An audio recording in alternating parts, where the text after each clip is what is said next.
দর্শক, পবিত্র মাহে রমজানের শুভেচ্ছা নেবেন। আপনাদের আমন্ত্রণ জানাচ্ছি রান্না বিষয়ক অনুষ্ঠান হক মাস্টার অয়েল রেসিপিতে। আমাদের সঙ্গে আজ উপস্থিত আছেন সবার পরিচিত chef Mamun Chowdhury. Please welcome. কেমন আছেন? খুব ভালো আছি, আপনি কেমন আছেন? খুবই ভালো আছি। আপনার সাথে আবারও দেখা হয়ে গেল। আচ্ছা ভাইয়া, আজকে আমাদের জন্য কি রান্না করবেন? আজকে করব হচ্ছে গিয়ে হানি মাস্টার্ড, একটা তান্দুরি চিকেন করব, যেটা হচ্ছে গিয়ে ইফতারের সময় খুবই ভালো। আর ইফতারে তো আমরা যেহেতু কাবাব আইটেমগুলো খাই, কেননা আমরা একটু ডিফারেন্ট ওয়েতে ট্রাই করব। আজকে এটা একটু হোটেলের স্টাইলে রান্না করব। স্টার হোটেলগুলোতে যেভাবে কাবাব তৈরি করে বা তান্দুরি চিকেন প্যানের মধ্যে করে, ওইটাই করব। প্রিয় দর্শক, চলুন দেখে নিই হানি তান্দুরি চিকেন তৈরি করতে আমাদের কি কি উপকরণ লাগছে।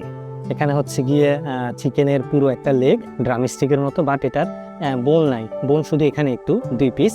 তারপর এখানে লাল মরিচ গুঁড়ো, সাদা গোলমরিচ, রসুন কুচি, কাশ্মীরি চিলি, তারপর এখানে মিক্স মশলা, আদা জুলিয়ান কাট করে কাটা, একটু আদা কুচি, টক দই, হলুদ, লেবুর রস, এখানে মধু, লবণ, আর এখানে হচ্ছে কালারফুল দুই রকমের ক্যাবেজকে একটু জুলিয়ান কাট করে কাটা।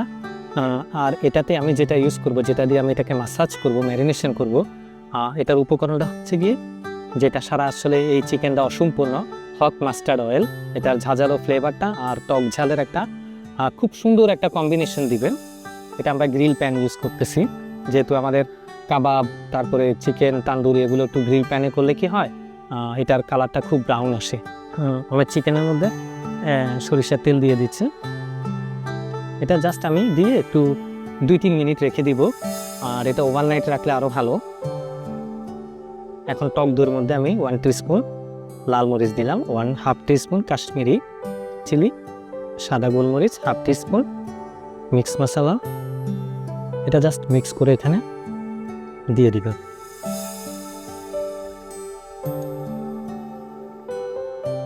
এটা আমরা 3 স্টেপে মিক্স করব। এরপর হচ্ছে গিয়ে এটা যখন দিব, এখন আমরা দেবো এখানে লবণ, হলুদ, তারপরে গিয়ে লবণ, লেবুর রস। এগুলা যদি আমি প্রথমে দিয়ে দিই, তাহলে এটা আমি বুঝবো না যে আসলে এটার কালারটা কেমন হচ্ছে। সেজন্য আগে চিকেনের মধ্যে আমার আগের স্পাইসিগুলো দিয়ে আমি এটা করে ফেলবো, মিক্স করে ফেলবো। জাস্ট মিক্স করে আমি জিপলক ব্যাগে 1-2 দিন রাখতে পারবো, এবং যখন আমি রান্না করতে চাই জাস্ট ফ্রিজ থেকে বের করে গ্রিল করে নিব। জাস্ট এটা হ্যাঁ, ডিপে বা নর্মাল চিলারে 2 দিনের মতো রাখা যাবে, যেহেতু এটা অলরেডি কুকিং প্রসেস শুরু হয়ে গিয়েছে। সরিষার তেলটা দেওয়াতে কি সুন্দর একটা কালার আসছে, মনে হচ্ছে যে পুরো একটা ছবির মতো আর্ট। এখন প্যানে একটু সরিষার তেল দিব। আমি যেহেতু এটা একটু প্যানে গ্রিল করব, সরিষার তেলটা একটু হালকা পরিমাণে বেশি দিব। এরপর আমরা এখানে আমাদের চিকেনটা দিব। আমি হাত দিয়ে ধরতেছি, কারণ আমি হাতটা খুব ভালো করে ক্লিন করে নিয়েছি। আমরা যখন কিচেনে কাজ করব বাসায়, আমরা অবশ্যই আমাদের হাতটা রানিং ওয়াটারে 15 সেকেন্ডের মতো ওয়াশ করে নিব। আর কিছু কিছু খাবারে গ্লাভস ইউজ করা যায় না, যেমন আমি যখন কাবাব রান্না করব, গ্লাভস ইউজ করলে গ্লাভসটা তাপে কী করবে, আমার হাতের সাথে লেগে যেতে পারে। তো সেক্ষেত্রে আমরা কিছু খাবার গ্লাভস ইউজ করি না। এটা আমরা কতক্ষণ কুক করব? হ্যাঁ, এটা এ পাশে করব 3 মিনিট, ওই পাশে করব 3 মিনিট। হ্যাঁ, এরপর আমরা এটাতে যখনই প্যানের মধ্যে রাখবো, প্যানের গরমে চিকেনটা হয়ে যাবে। তো চিকেনটাকে একটু জাস্ট নেড়ে দিব। এখন এখানে দিব হচ্ছে গিয়ে একটু রসুন কুচি। রসুন কুচিটা আমি চিকেনে দিব না, প্যানের মধ্যে দিব। একটু আদা কুচি দিব প্যানের মধ্যে, কারণ আমার পুরো খাবারটাই কিন্তু এই প্যানের মধ্যে থাকবে, আর পুরো ফ্লেভারটাই আমি এই প্যান থেকে নেব। আমাদের খাবার অলমোস্ট কিন্তু একটা সাইড হয়ে গিয়েছে, এখন সেকেন্ড সাইডটা করব। সুন্দর একটা গোল্ডেন কালার আসছে। খাবার রান্না করার সময় সবসময় মনে রাখতে হবে যে খাবারটা আমি কখন চেঞ্জ করব, কখন এটাকে উল্টিয়ে দিব, বা কখন এটা কোনটা দিব, এটা কিন্তু খুব একটা খেয়াল রাখতে হয়। যখন আমরা চাইনিজ আইটেমগুলো রান্না করি বা কুইক আইটেম রান্না করি, তখন চুলার কাছ থেকে কিন্তু নড়া যাবে না, খেয়াল রাখতে হবে। আর এখন আমরা যে প্লেটে সার্ভ করব, প্লেটটা একটু লাগবে। এখানে অলরেডি আমি কিছু অ্যাসর্টেড ভেজিটেবল রেখেছি, শসা, গাজর, 2 রকমের ক্যাপসিকাম একটু লম্বা করে কেটেছি, কারণ যেহেতু তান্দুরি। আর এর পাশে হ্যাঁ, এর পাশে যেটা করব, এখানে কিছু আমি ক্যাবেজ রেখেছি।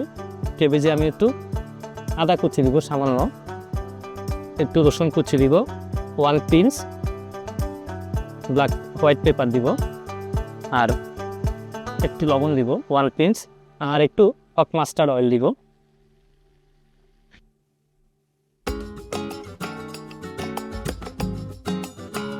এখন এটা আমি প্লেটে দিব।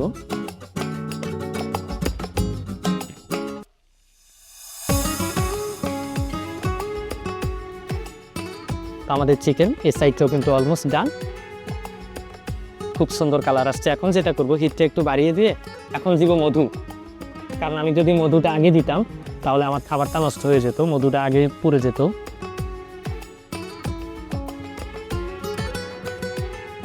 তো মধুটা আমরা একদম লাস্টে দিই। হ্যাঁ, একদম লাস্টে দিব।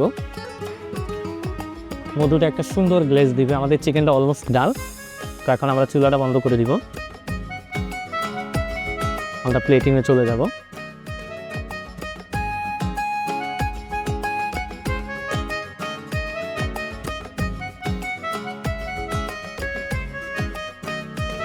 এখন যেটা করব, এখানে জাস্ট একটু লেমন জুস দিব। এটা আসলে বেশি সাজানোর এত দরকার নেই, এটা নিজেই অনেক সুন্দর, একদম গোল্ডেন কালার, খুব লোভনীয় লাগছে দেখতে। একটু মধু দিব, যেহেতু আমরা বলেছি এটা হানি চিকেন তান্দুরি, এটা টক ঝাল একটু মিষ্টি। তারপর যেটা দিব একটু কাশ্মীরি চিলি, হোয়াইট পেপার আর একটু মাস্টার্ড অয়েল। এটা হচ্ছে চিকেনটাকে অনেকক্ষণ শাইনি একটা ভাব দিবে, চিকেনটাকে একদম মিরর ক্লাস দিবে।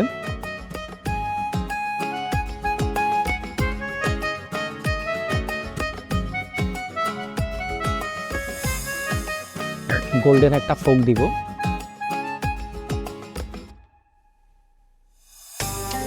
এটা তোমার জন্য। Thank you so much Mamun ভাইয়া, এত সুন্দর একটা লোভনীয় রেসিপি আমাদেরকে উপহার দেওয়ার জন্য। তোমাকে অনেক ধন্যবাদ এত সুন্দর করে আমাকে সহযোগিতা করার জন্য, এবং হক মাস্টার অয়েলকেও ধন্যবাদ। এই রমজানে নতুন নতুন রেসিপি এবং আমরা যারা প্রফেশনাল শেফ, আমাদের যে টিপসগুলো আছে আমরা যেন কিচেনে কীভাবে কাজ করি এগুলো দর্শকদের মধ্যে শেয়ার করার সুযোগ দেওয়ার জন্য সবাইকে ধন্যবাদ।